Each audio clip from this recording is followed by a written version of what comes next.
Hi, Goddess of Love here again. Kamusta kayo dyan mga goddess ko? So, yeah, another reading na naman tayo today for you, Cancer, no? So, let's see what's your current situation, no? Love reading tayo. The person on your mind, the person you are dealing with, no? Anong update, no? Sa inyo, mga Cancer natin dyan. Start the reading for you. Cancer, no?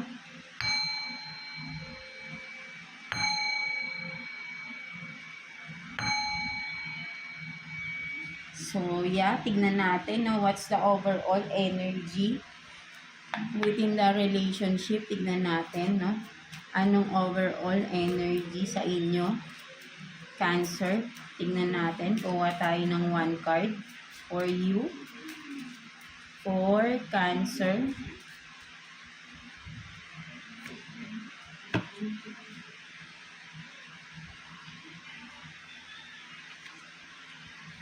So, you have this faceless ghost, no, and the haunted girl, no, what is this? Ghost people, no? So, maybe ang nakikita ko dito, no, may mga, for some of you Cancer, no, parang ang nakikita ko rito, no, maraming mga katanungan, no, for some of you, kung ano ba tong nangyayari sa relationship ninyo, no? Parang with the ghost, no, kung makikita mo, no, hindi malinaw yung mga nangyayaring sitwasyon, no? May mga nakatago rin, no, for some of you, no, parang yun yung nakikita ko na overall energy, no.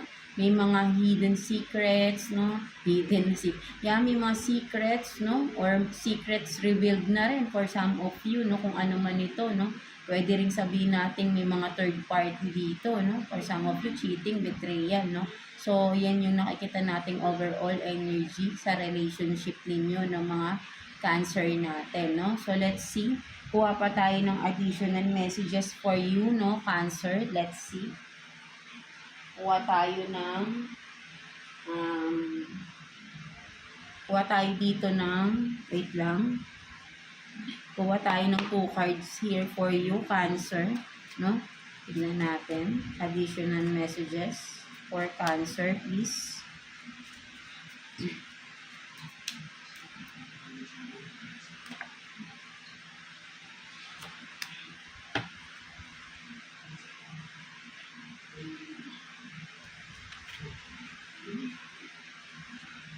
So, you have this, no, insata, what's this? Di ko mabasa, no? But then, no, unquenchable, no, wanting more, no, parang merong rito, no, maraming hinahanap, no, or naghahanap pa ng more, no, something like parang uhaw na uhaw kung saan man, no, parang sabihin natin na, may ibang term dito sa wanting more, ano ba yun? Yung parang craving, no? Something like that, no? Or thirsty, no? Kasi, di ba?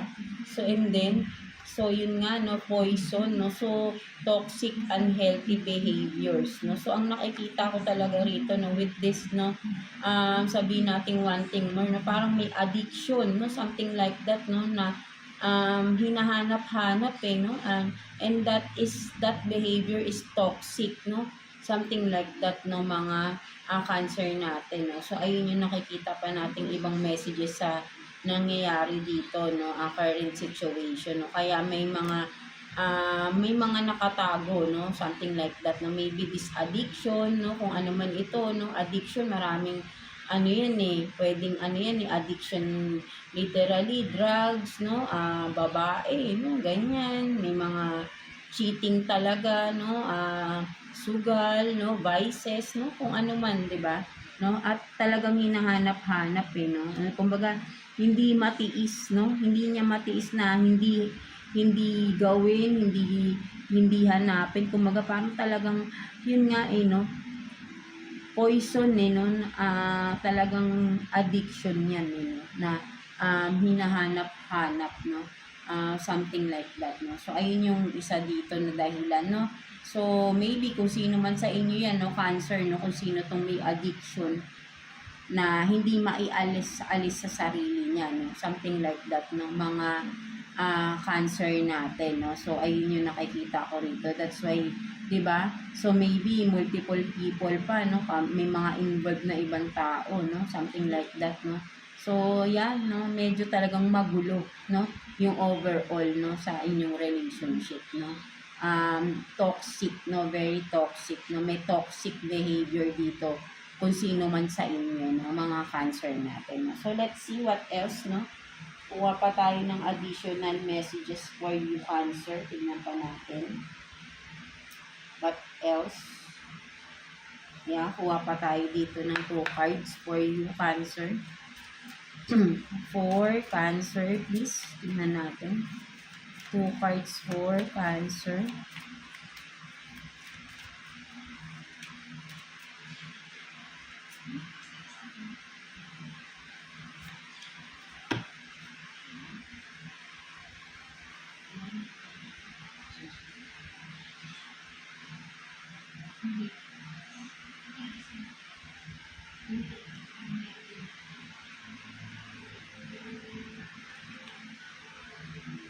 So, you have this,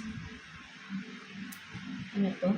Self-worth, no? So, self-indulgence, no? Indulgence, no? So, shadow work, no? Parang mas nakikita ko rito, kumaga parang makasarili, no? So, tingnan pa natin. So, yeah, no? Love bombing, no? May narcissist pala rito, no? One-sided, kaya sabi ko nga, di ba?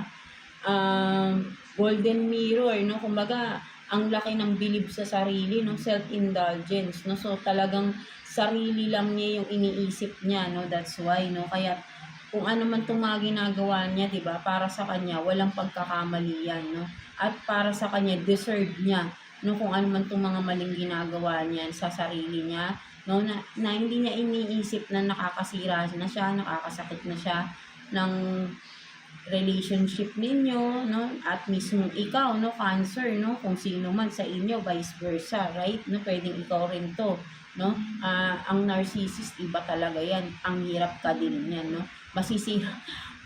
Masisira buhay niyo dyan, no? Masisira ang buhay niyo once you are dealing with a narcissist, no? So, better to get out, no? Immediately, no? Kapag ka nakita nyo ng ganito ang person ninyo, no? Hindi magbabago, walang katapusan yan. Paulit-ulit ang senaryo na yan. At sobrang yung future nyo, walang mangyayari, no? Walang pangarap sa buhay to kasi makasarili to, no? Even kids, walang pagmamahal sa sarili. Believe in me because I've been there and I am still, no?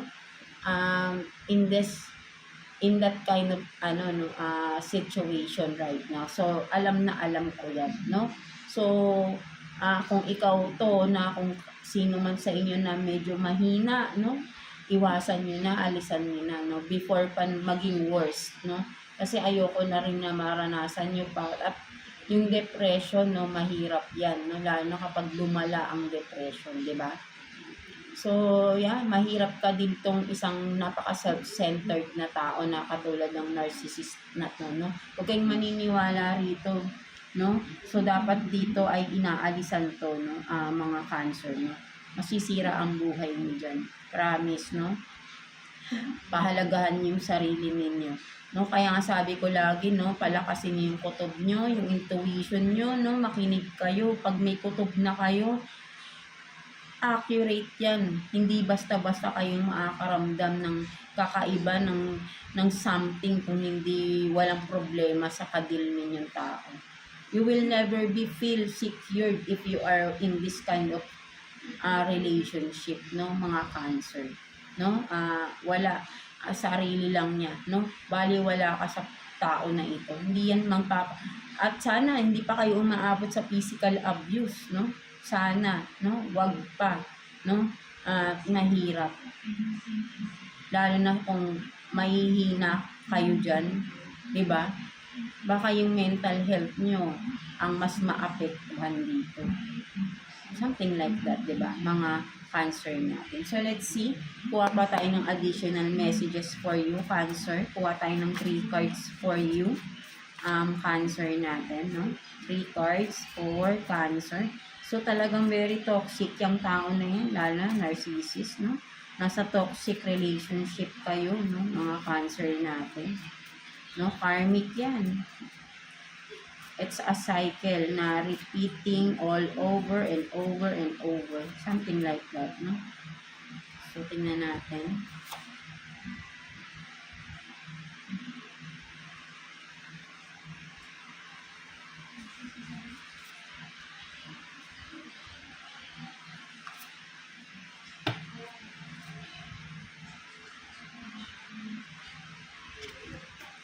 So, 'di ba, meron talaga katulad ng sinabi ko kanina, no, sa umpisa, may mga secrets, 'di ba? Hidden secrets, 'di ba? Meron talaga, no. So, maybe nalaman mo na rin 'yan, no, mga Cancer natin. And then, oh, right, 'di ba? Cheating, lying, repeating patterns, 'di ba? Burdens, no. Talagang sobrang bigat niyan at toxic super 'yan, 'di ba? And then you have this, no? Jesus, no? Blood protection. So, ang sinasabi rito, alam nyo mga Cancer, magdasal kayo, no? Para protectionan kayo. Kasi, grabe, alam nyo, grabe yung mga narcissist. Abuser talaga yan, no? Tignan, diba? No? I'm still dealing with a narcissistic person. No? I'm still in the process, no? Of what to do, no? That's why kaya yung iba sa inyo kapag kung kaya niyo nang makaalis sa sitwasyon, gawin niyo na.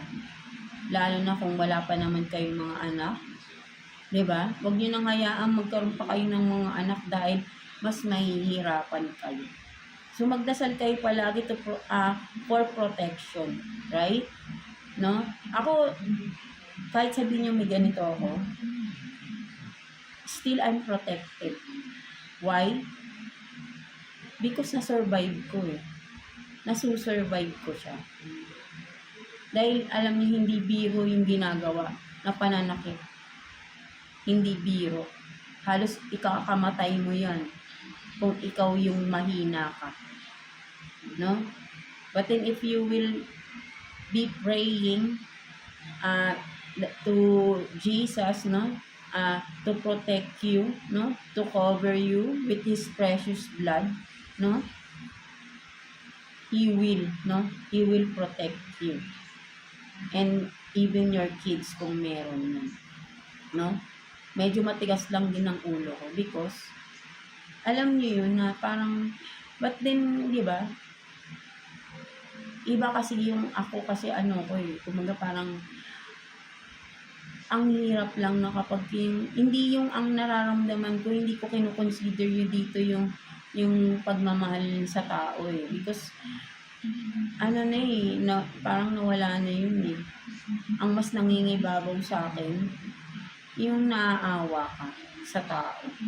That you want that person to heal from that kind of behavior. Something like that, no? But then, for almost 18 years of my life,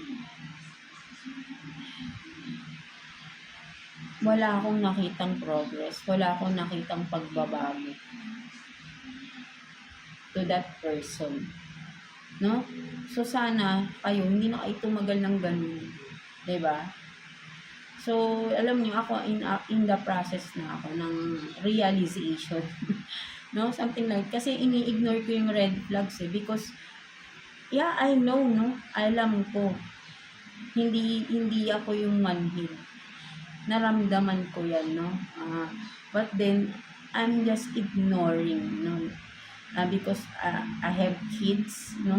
Ang hirap lang talaga, no? But then, alam mo yun, yung isa pa, yung naaawa ka. Because alam mo yung parang, I have 2 kids na with special needs, no, with ADHD and autism. That's why parang ang iniisip ko talaga is paano yung mga kids ko na kapag lumaki sila na-alarma ako eh, no? Kasi nga yung person ko is yung father nila, no, may disorder eh. It's like narcissist, sobra. no? Kaya ko nako-consider na parang gusto ko siyang tulungan. Because yung mga kids ko, may disorder yun, no? But then, on my own discernment, no, mga cancer natin, I have learned na for me, hindi siya disorder yung narcissistic. It's a, sabi ko nga, it's a portrayed behavior. It's not a mental disorder for me. Sinasadya nila na, matatalino yan, alam nilang yung mga tactics na gagawin nila para mapaikot kanila. No? And from that, no, ang dami kong na-discover, no? Ang dami kong na-discover about a narcissistic type of person. Magaling talaga yan. Hindi yan disorder. Sobrang self-centered, sobrang napaka-selfish, no? Alam nilang ginagawa nila. Alam nila, no? Iba lang yung pananaw nila sa sarili nila, na masyado silang bilib sa sarili nila. Na kahit na, sorry to say, na most of them, sa totoo lang, is sabihin natin na wala naman talagang na-achieve sa buhay, no? Yung mga meron sila is galing sa ibang tao. Na pinapalabas nila na sila yung naghirap doon. Something like that, no? It's a one, sabihin natin, isang behavior ng mga narcissistic type of person, no? Portrait yung buhay nila, no? Mapagpanggap yan, no? Lahat sa kanila fake. Kaya sabi ko sa inyo, tignan yung mabuti yung mga taong kinakadil ninyo, kinoconnect ninyo, no? Pag-aralan nyo, palakasin nyo yung intuition nyo, no? Ako, malakas lang ako na kaya ko yung sarili ko. Because mahirap lang mag-explain, no? I don't want to elaborate, no? Because yeah, this is a public diba? Still it's a private matter to me. But I am sharing my own experience with you, no? Mga cancer, mga goddesses ko. So yeah. So hanggang dun na lang muna siguro. So but then some other time I will still, no? Because I want all of us, no, na maging aware sa mga ganyang klaseng tao. Diba? So, yeah. So, always pray lang talaga. Always pray kay Jesus to protect you and to guide you, no? At nang makaalis ka na rin sa ganyang sitwasyon, no? Kasi kung karoon ka ng any, diba, sabihin nating problem pa, no? Mental health problem, ayun ang mahirap. Health condition, no? Ang daming magiging complication. Alam mo, magkakasakit ka dyan. If you are not that kind of person na matibay, madali kang bibigay if you are dealing with a narcissistic type of person, no? Mga cancer natin. So, yeah, napahaba tayo dyan. So, let's see what's your self-care advice, no, for this week, mga cancer natin, no? Tingnan natin. So, kuha tayo ng one card for you, Cancer. What's your self-care advice this week? Tingnan natin. Self-care advice for Cancer.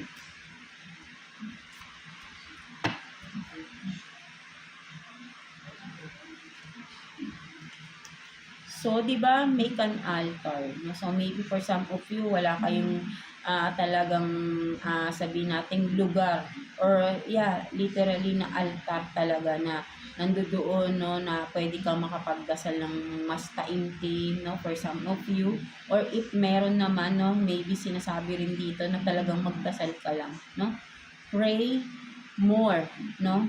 Have more deeper connection with Jesus, no, with God, para mag-guide ka niya, no? And He will guide you, no? I assure that, no? I-feel mo, no? At mararamdaman mo yun. He will send messages, signs, no? para gawin mo yung mga dapat gawin, no?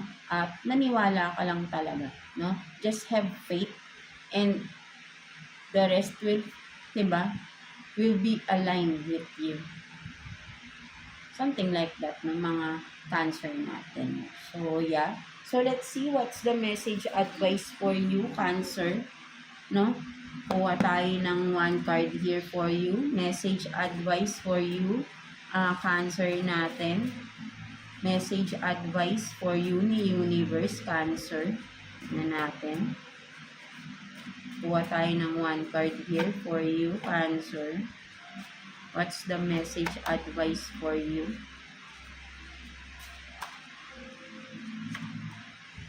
No? And isa pa, no, what I've learned then, lalo na spirituality, no? Into spirituality. If you are dealing with a narcissistic type of person, mga Cancer natin. Ano yan eh, it's meant to be, no? Maybe you are the type of person na sabihin natin napaka-inosente, no? That's why napupunta ka sa mga taong nagte-take advantage, no? For you to see what's the reality, no?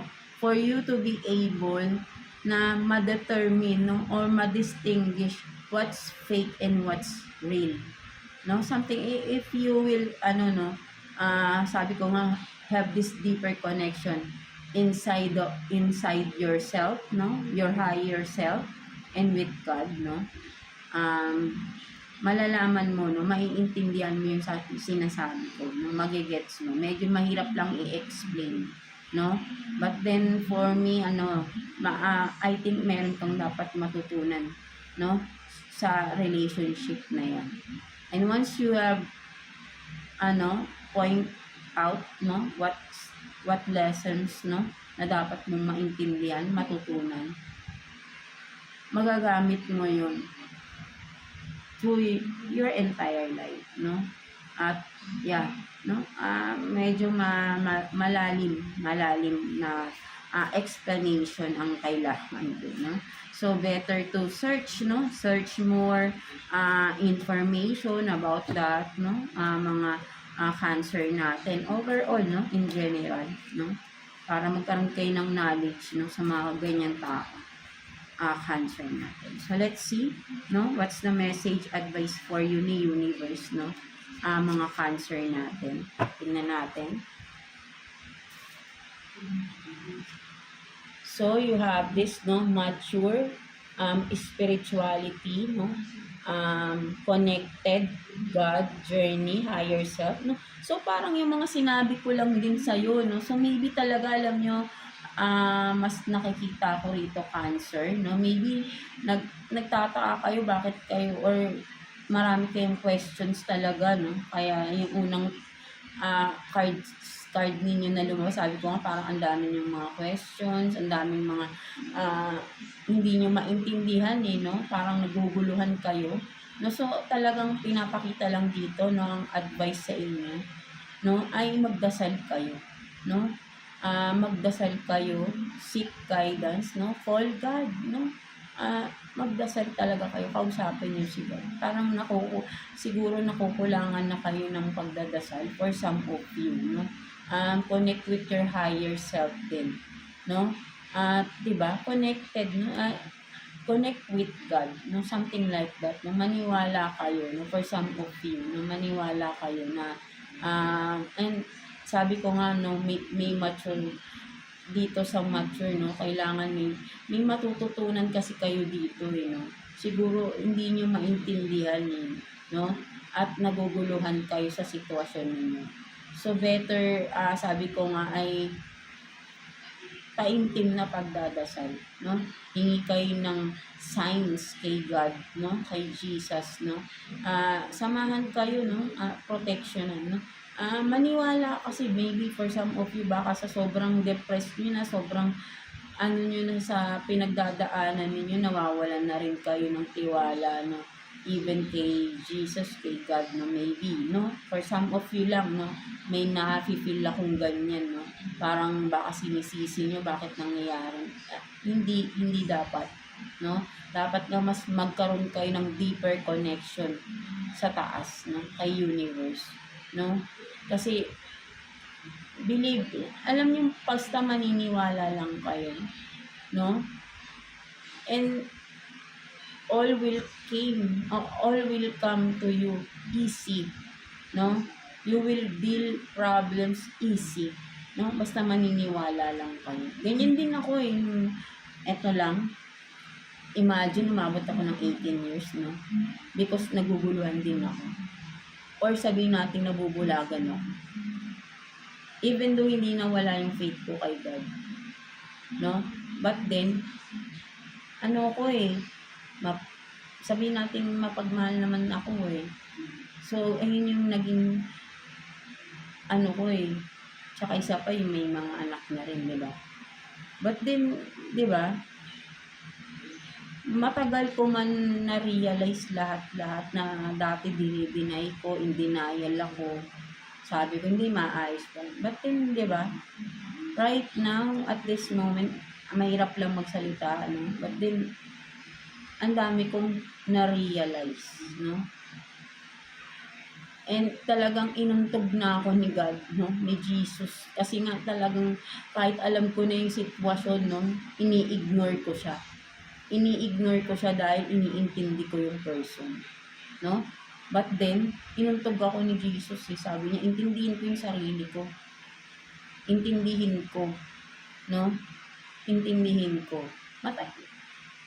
2 years ago or 5 years ago ko tong naumpisahan ko na parang may something, no, na ayun pala is ang tagal-tagal nang nangyayari behind my back. Something like that. Alam niyo kung namanood kayo ng reading ko kay Taurus, no, may sinabi ako doon, no, may kinuwento ko about my dreams, no, baka nakakapanaginip din kayo ng ganun. Ito lang halos kasabay lang nitong reading ko ngayon, ha.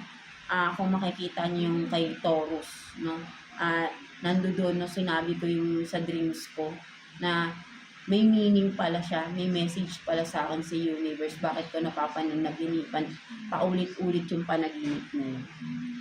So maybe kayo din, baka nakakapanaginip kayo ng ganyan, no? So be aware, no, sa mga dreams niyo din, no, mga Cancer, no? So I have deeper connection with God. That's the main you have to do, no? 'Di ba? Walang ibang makakatulong sa atin kundi si God, si Jesus, hindi ibang tao.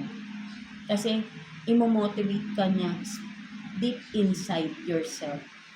At kapag na-feel mo 'yun, ikaw mismo, yung sarili mo mismo ang magtutulak sa iyo na gawin yung dapat mong gawin. Hindi ibang tao.